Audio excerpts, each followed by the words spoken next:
Hello and welcome to the latest episode of Hey, Not the Face with your host, John Nash, and me, your producer, Stephie Haynes. Now, John, what's our topic today? Well, today we're going to be talking about the all-important topic of pro wrestling and MMA, the connection, the links between it, between pro wrestling, mixed martial arts, and between the WWF, WWE, whatever you kids call it today, and the UFC. And whose idea was it to go for this topic? Anybody you want to spread the blame around, it goes right to you.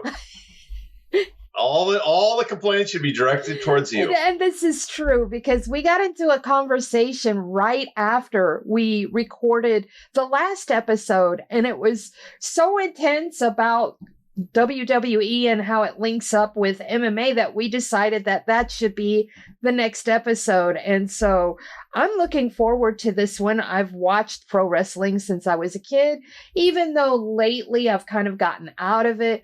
I just go way, way back, just like you. When you were a kid, I'm sure you watched pro wrestling too. So this is kind of near and dear to me old heart. Yeah, I mean, I was a big pro wrestling fan as a kid.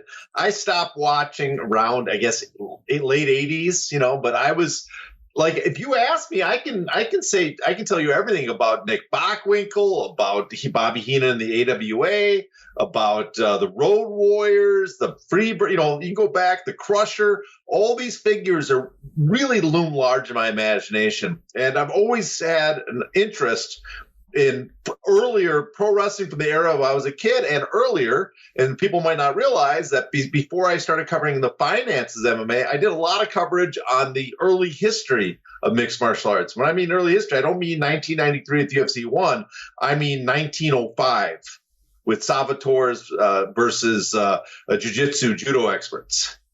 See, there we go. So John is well-versed in this. Very, very well-versed. I also put out some feelers to our good friend Jonathan Snowden, who many of you know is pretty much the authority of all things pro wrestling. Wait, that guy has any knowledge of pro wrestling? Really? Really?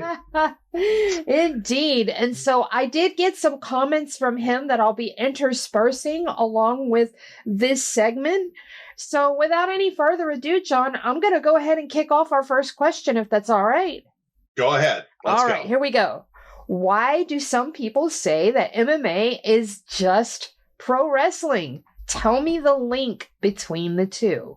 Well, because MMA really is pro wrestling. I don't think many fans are aware that the early mixed martial arts at UFC 1, when it started, that it was really the descendant of pro wrestling. And I'll kind of explain it for a second, is that if you go back to the early 20th century, or late 19th century, there were all these styles of wrestling that they were matching against other to prove the best. But then Japanese judokas started coming to the West, and they started demonstrating the efficiency, the quality of their combat style, mostly judo, they called it at the time, jiu-jitsu, it's interchangeable back then, Kodokan judo. But they were demonstrating it and would often challenge boxers and wrestlers. Well, what happened is that the wrestling promoters at the time, the pro wrestling promoters, started staging events where judo fighters and not mixed martial arts, but pro catch-can wrestlers mostly would compete against each other in these mixed competitions, and they'd start merging the rules. Eventually, those rules for mixed combats that took place often in the early part of the 20th century, and probably a good majority of them were probably real combat, not worked at the time, although plenty of them were probably worked. Those became the rules after World War I, when pro wrestling became fake. I shouldn't say pro wrestling became fake. I don't want to say before World War I it wasn't fake. I guess it wasn't fake, but we call it fixed. In other words, the matches were presented as real matches before World War I, but they are often fraudulent matches. They were fixed for the betting. But after World War I, it became a purely entertainment, and the rules they used for pro wrestling, which they still use today, were the rules of those mixed matches, where you have these submissions, where you have striking, where you have all these other things that go together, a mixed fight, and that became pro wrestling. And so early 20th century combat, early century mixed fights MMA, basically those pro wrestling events at the time were mixed fights, and we're just continuing them today. What were the rule sets like? I mean, did they have rules, referees, judges? How did all of that work? Well, they did, but often, I mean, there was all different versions. The most common was something, no holds barred, as we know today. They'd call matches no holds barred. But those were also often grappling matches. In other words, the holds that were banned in a lot of wrestling matches, like the full Nelson, because people get their neck broken in a full Nelson, or strangleholds would be allowed. But then there were other matches similar called anything go matches. And they had some other names to them, too. Later, they became like all-in wrestling. But anything go matches were pretty much that anything goes. And you're allowed to punch and kick. And in some of them, they could headbutt. There's a famous match where a guy beat a judo expert by headbutting him constantly because the rules allowed for it, because it was anything goes. Wow. So how did it become real again with MMA then? Well, with MMA, there's two paths. And so it became real with the most obvious one is in Japan. They took that fake all-in wrestling, and all-in wrestling is basically the rule set they had at the time, where you had regular wrestling, the pin, but submissions, and you could punch and kick. It's open fist punching. You remember, it was slapping. You couldn't punch a guy in pro wrestling, and they brought that to Japan. It became very popular. And post World War Japan, it was extremely popular. But they treated it very serious. They kept the illusion, much more than America, that those were real events. People viewed them as real sporting events, and they pushed that so hard that later, when Inoki, who just passed away, Tony Inoki, was trying to promote his pro wrestling as being the best, he started doing a series of mixed matches, and he probably got that idea from something called Heroes in the Ring in Brazil. But he did these mixed matches, him versus different martial arts, and later, kind of his pupils, the next line of students, the promoter started bringing in the best catch-can wrestlers from the West, guys like Billy Robinson and Carl Gotch. Those guys taught real pro wrestling, the real catch-can, submission, grappling rules to the Japanese. And the wrestlers who were treated it so serious, they started thinking, we want to do this for real. And so a martial art first sprung up, Shudo started, which was very similar to pro wrestling, but also different. But then finally, Pancrase came around. And Pancrase, all was we are going to do the shoot style pro wrestling, but for real.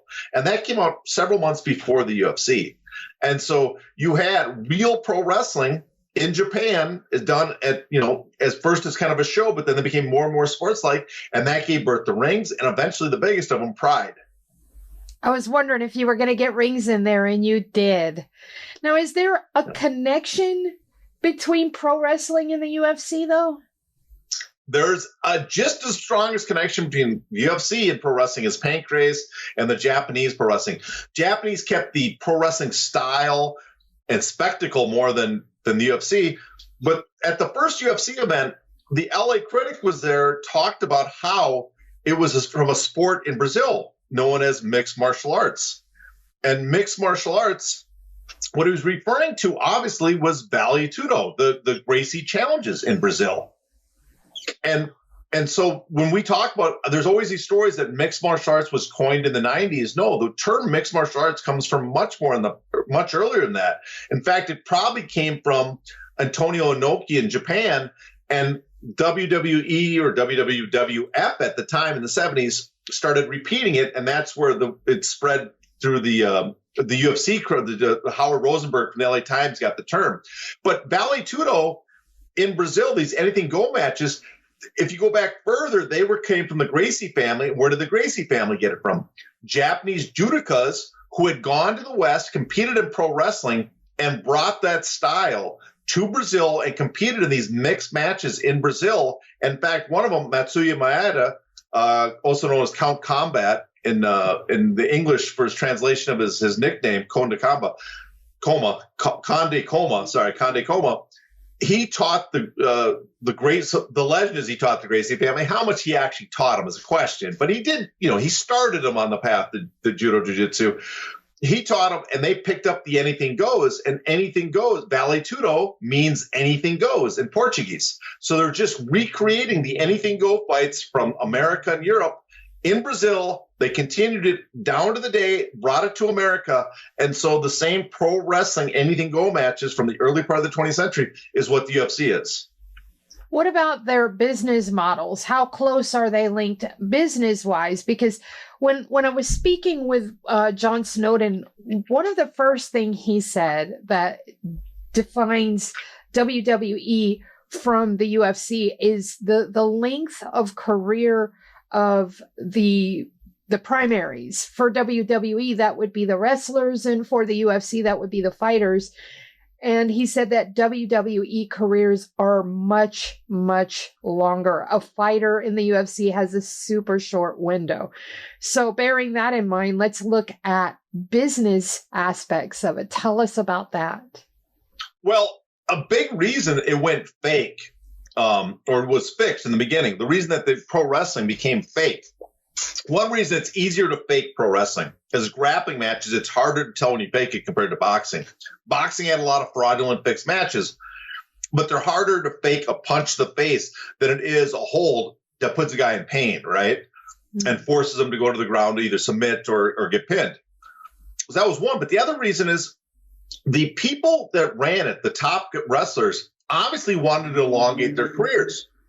If it's based on actual skill and athleticism, then the younger guys are going to win. But if you can make it fake and keep the audience unknown, your careers extend. And so that's probably a big reason why pro wrestling became a much more fraudulent fake sport, because it elongated the stars' careers. And because combat sport work on the principle you have to beat the best to be the best. In other words, you have to beat the man to be the man. Mm. The guy holding the belt can stay at top as long as he controls and puts people around him to protect him. And that's where the idea of the policeman came in pro wrestling. And a policeman were other wrestlers that were good at it, but they kept away people that could challenge you for the title. So if you're really good and you're like, I want to fight the best, they would make you fight these guys, and they would do the worst things possible to basically ruin your career, cheat, gouge, just beat you to hell to get you in line, but also to block you from fighting the champion that they were protecting.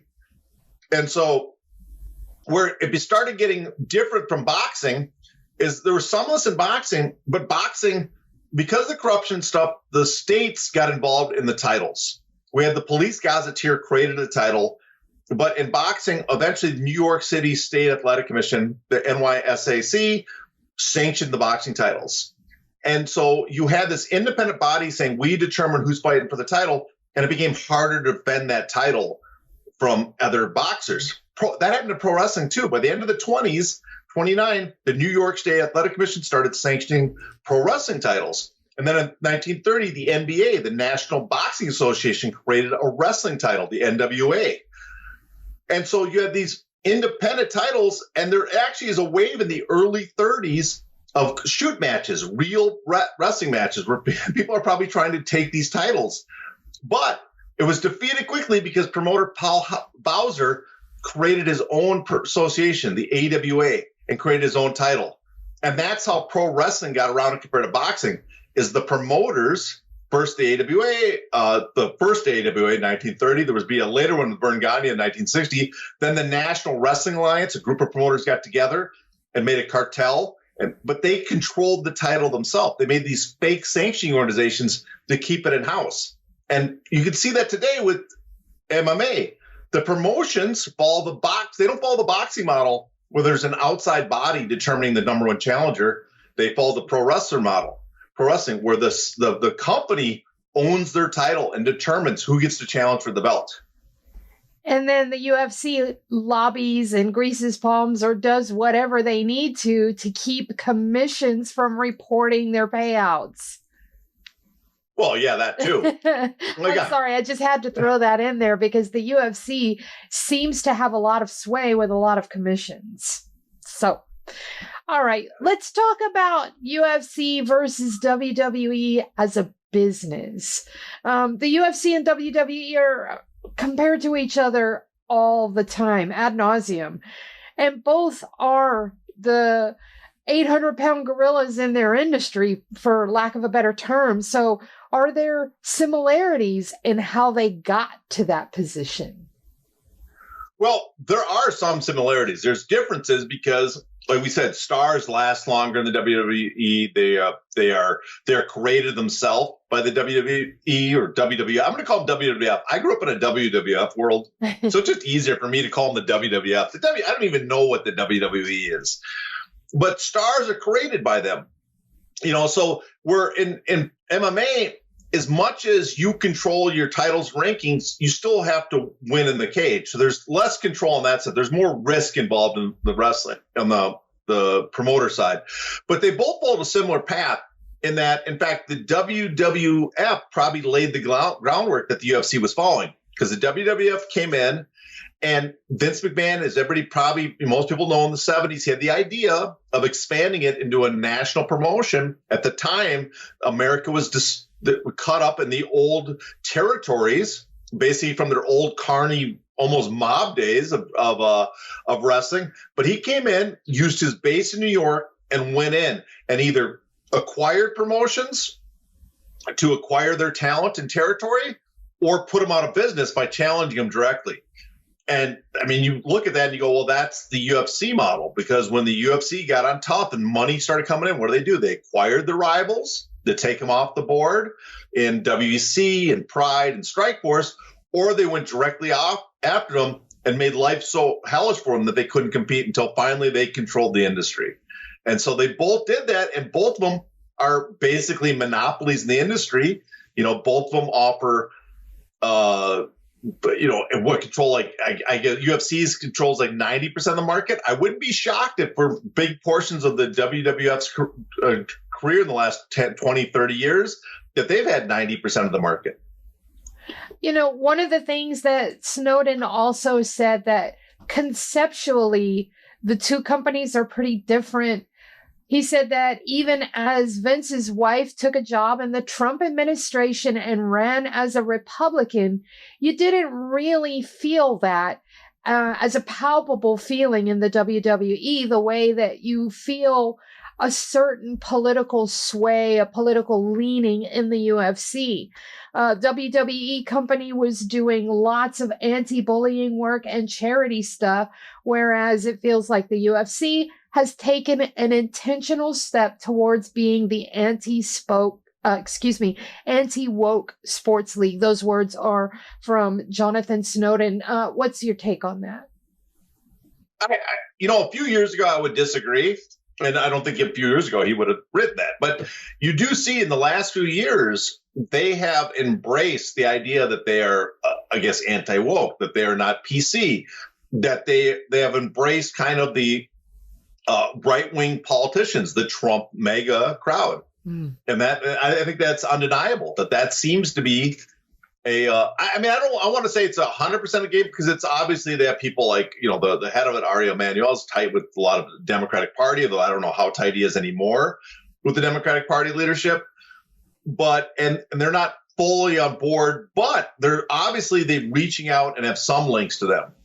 And a lot of the fighters obviously, have to hold those political views. So it's not like they're going against the wishes of their athletes. Do they practice a similar business model, though? Yeah, I would say they do, because one of the first things Lorenzo Fertitta did when he bought the UFC from the original owners, the previous owners, SEG, is he said he went out and got all the financials from the WWF at the time and looked them over to compare it. And you look at it now, WWF, their business is different now than it was a few years. But if you look at the tough years, the peak years, it seems very similar in the sense that they ran weekly shows, built up stars and personalities, and then ran pay-per-views on top of that, right? Mm-hmm. So that very similar model in the sense of the way they played. Now, it's different in the sense that with the UFC, with pro wrestling, you can run the same stars week in, week out, because they don't get hurt. They get hurt. It's real in the sense that there's physically grinding, but not in the sense where you cannot compete week after week like you can in real fighting. In UFC, you can't show up week after week and fight. Your body won't take it. But you can do that in the WWF. So there's that difference between the two.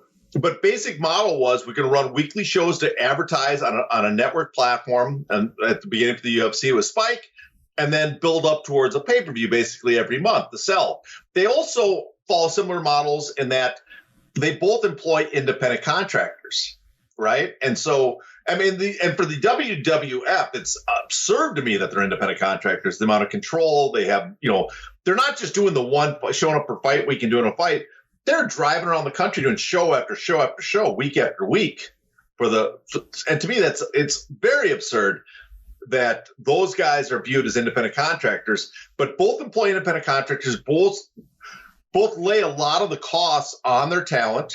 Both then, because they're independent contractors, don't have to deal with unions or the athletes being band together and collectively bargain. And they also, neither one of them, because it's fake, and the other one because it didn't have the legislation and history that boxing did. Neither one has to deal with the regulations that boxing has to deal with. There's no Ali Act being enforced on either one of these, and so they have on that sense, they have a very similar model where they can extract as much as possible out of their talent that other sports, I use sports in quotations. I know pro wrestling's not a sport, but it pretends to be. It's an illusion of a sport. But they can extract from their athletes that other sports can never do. You mentioned the Ali Act. Wasn't there some sort of an antitrust suit that happened in wrestling, though? Yeah, we talked about this previously. There was an antitrust suit filed in boxing against the IBC of New York, which was controlled boxing that controlled the championship titles. Now, they were going to file another suit, antitrust lawsuit at the time, against the NWA, National Wrestling Alliance, for being a cartel, and it was obviously a cartel. But what killed it is they're putting their energy in the IBC of New York, and when they met with them, they were told, basically, this is fake. We are faking the matches. And when they heard that they're fake, they didn't think there was the case. It was worth bringing the case forward because it's like, well, it's fake. It's not real. These aren't real sports where they're denying athletes a chance. But what it did set up is that pro wrestling then, there was no history of regulation on the sense of the titles that you cannot, it's a restraint on trade to deny people a championship, a chance at the championship because the champion is fake in pro wrestling.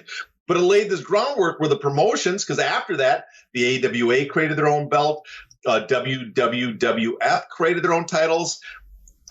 There's probably a link between that and all these promotions in pro wrestling creating their own titles, and that set the groundwork, the example that MMA followed in the future.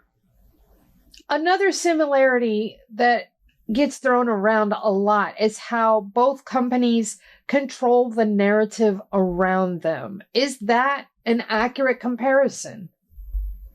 Yeah, that is, because in other sports, you notice like the NFL exerts a lot of control over their product, but they sell the product to, the broadcaster, NBC or CBS or Fox. They hire their own crew. They do their own broadcast, their own coverage. With pro wrestling, WWF, and with UFC, they control. They hire the camera people. They hire the announcers. They have the editors. They control the content they put out there. There's no third party commenting on the product, what's being put on the cage or ring. So they control that. They also have their own self-contained universes, as you know. And if you're in the WWF or WWE now, they're famous for not talking about the champions of other promotions or where they came from before. In fact, if you come into the WWF as a kid, one of the worst things was seeing what they done to one of the wrestlers you like and the new gimmick they gave them, so that they could control the gimmick. They often have a copyright on that gimmick. They'd bring him in, and then it'd be a lame gimmick. It wouldn't be the same person that you remembered before. And they have this control because the person they're making only exists in the world. If that pro wrestler then leaves the WWF, then that gimmick stays behind or doesn't have the same impact because you can't keep the name or whatever. So, and for the UFC, it's somewhat similar, is they don't often talk about other promotions. They do a little bit, but not to the level you would expect that other fighters exist out there, that it's a self-contained world, and that their rankings all that matter, that they don't have to worry about outside body rankings. Their titles, their promotional titles, are the world titles, and they'll claim all the time. Now, today, people will say, well, obviously the UFC champions are the best, but they were doing this back in the day when Tim Sylvia was the heavyweight champion and Fedor Emelianenko was in Pride. And no one in their right mind thought Tim Sylvia was better than him. And yet they could make that claim that our guy is the best, the best heavyweight in the world. And in a lot of weight classes, there was that same issue at the time. There was questions, but they can always claim that their guy's the best. We don't have to acknowledge anything outside. All right. So we're gonna finish this conversation with the biggest one of all. And I wanna ask the question, and then I'm gonna tell you what Jonathan Snowden had to say. And basically the question is Dana White the UFC's version of Vince McMahon? And when I asked Jonathan Snowden this, he said this: Vince was not Dana. He was Lorenzo Fertitta and Dana combined into one. Also, for the last 20 or so years, after a few public missteps, Vince did almost no media that wasn't a WWE production, and that was only rarely. He was not the face of the WWE the way Dana White is the face of the UFC. Would you agree? Oh, yeah. I think that's very accurate. I mean, Vince was Dana White and Lorenzo put together. Dana White, as important he is to the UFC, and he's a major figure. Vince is the true shot caller. He's the one that came up with the business plans. He came up with the strategy, the long-term strategy. He wasn't just the figurehead for the company. So which one of them is the most effective leader of their brand? Well, and I would say long-term. Let's set aside Vince's most recent issues with all of the sex scandals and stuff like that. Let's put those aside and act like they're not there for just a moment when we make this comparison. I mean, obviously Vince, who's been leading the WWF, now WWE, for 40 years, is the bigger figure because he was the single head of the company. He did something at a much more difficult time when there was a lot of competition. He conquered the industry. He laid the blueprint groundwork for what the UFC would do. So in that sense, he's obviously a more important figure because also, as we said before, he was Dana White and Lorenzo put together. But for purposes of the company, in many ways, Dana White might be more important for the way they use him and compared to what Vince McMahon is their figurehead. Vince McMahon was a character on the show in the 90s. You know, they kind of didn't use him that much before that. But in the 90s, they made him a major character, a major star of the company.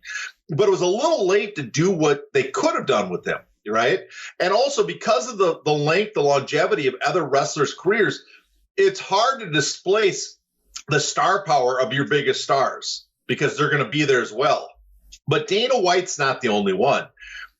I've talked to Cardiff Garcia on his podcast, The New Bazaar, about this, that there was a trend where figureheads became very important for companies, that they started making the top of the company, the CEO or the owner, a celebrity. I mean, Steve Jobs is famous for that.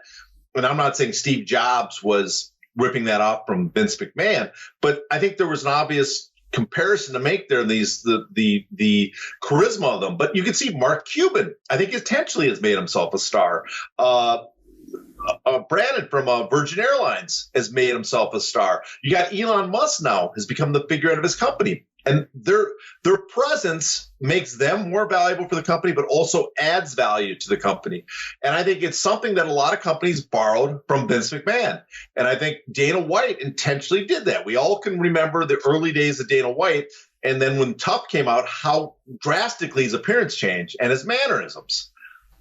And I think that's what they did. They saw the value. They made him a major figurehead because in MMA, unlike pro wrestling, the fighters' careers are much shorter and they're much riskier. You can control who wins and loses in pro wrestling. You can control how long their career is going to last. You can't control who's going to lose in a legitimate match.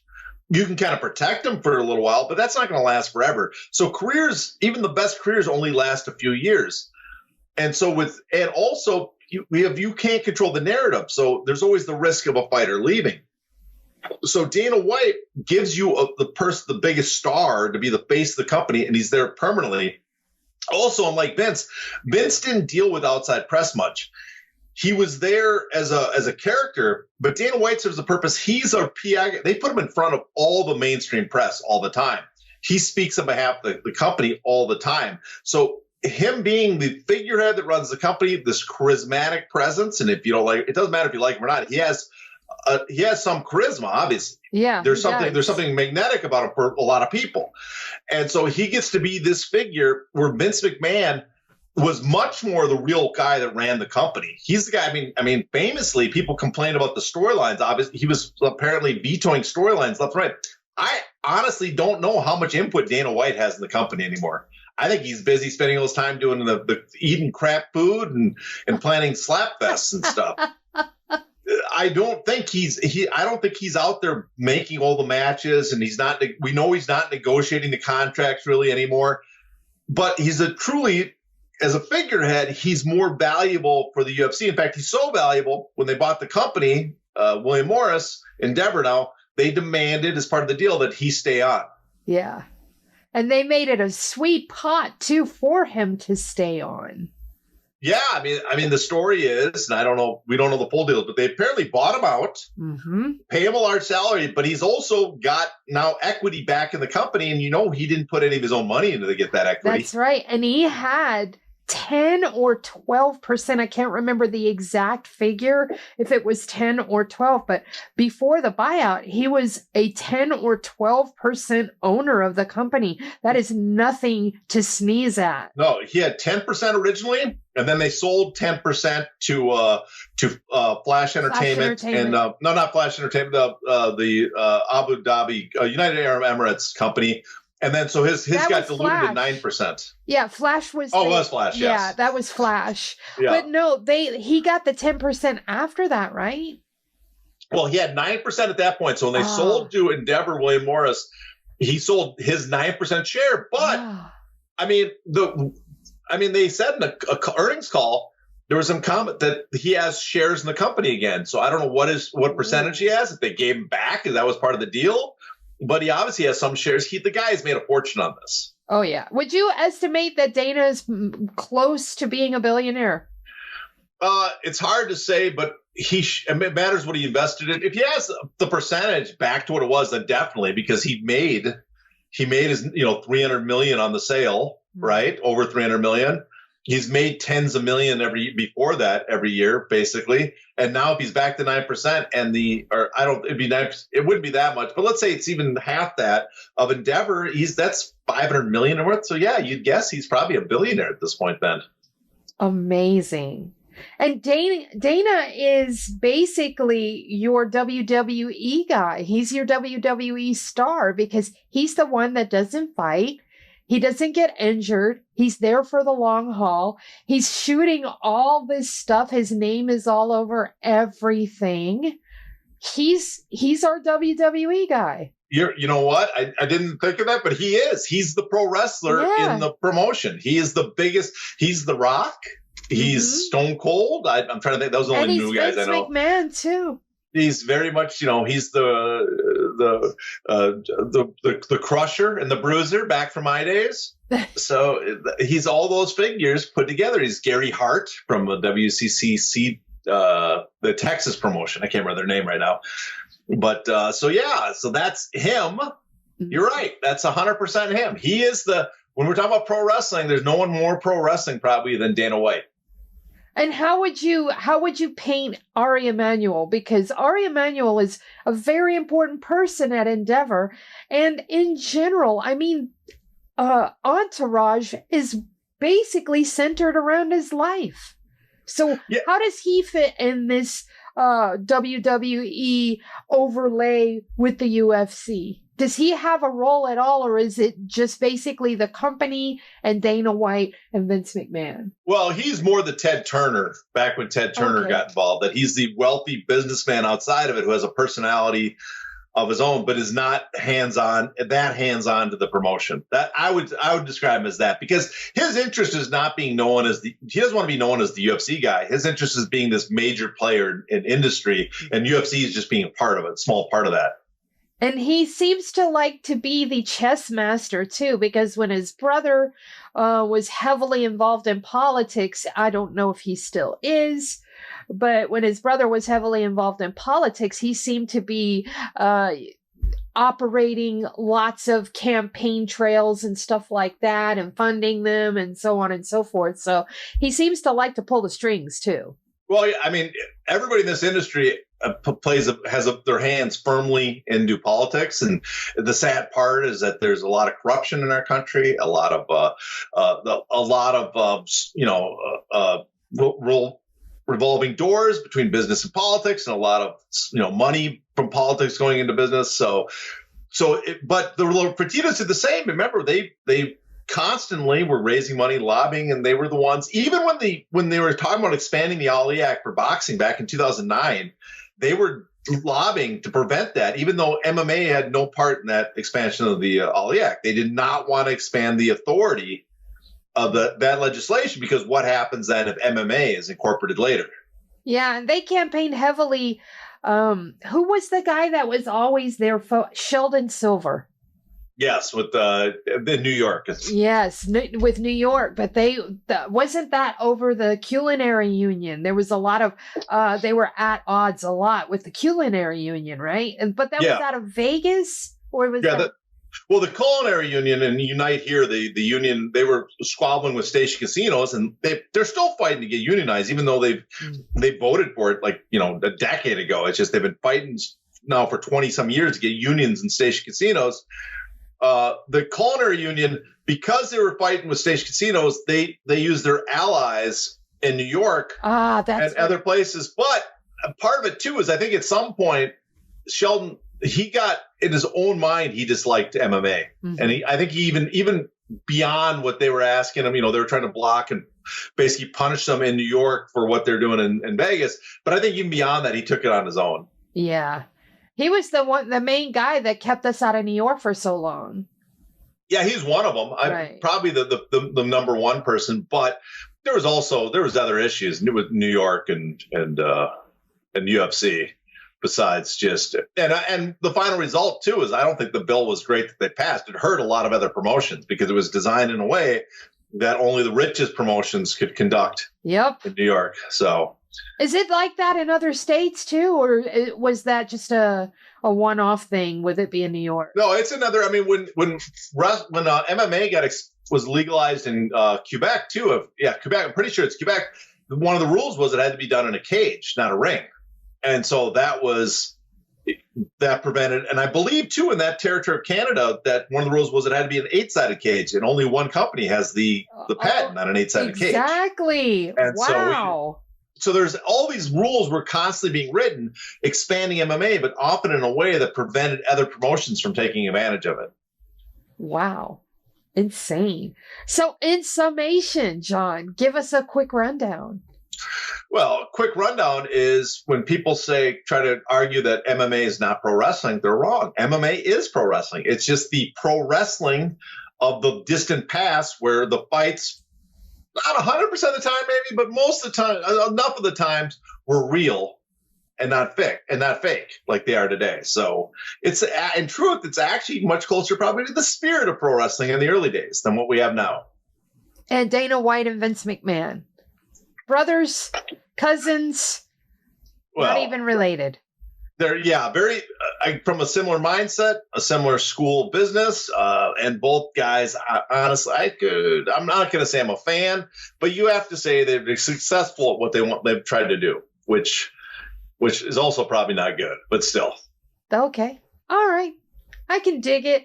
I'm enlightened. I hope everybody else is too. I really like this topic. I'm sure we could go into this for hours on end, but we do try to condense everything into a nice little capsule for you guys. Once again, we will be running a mailbag soon. So if you have questions, please hit us up on Twitter. We're going to set up this mailbag with one of our emails. We just haven't decided yet, but you will know over the next 2 weeks when that mailbag will drop with a fresh address. So yeah, it'll be Stephanie's. It will not. It will be yours, or it will be a neutral email. I'm gonna stuff it with my own questions then.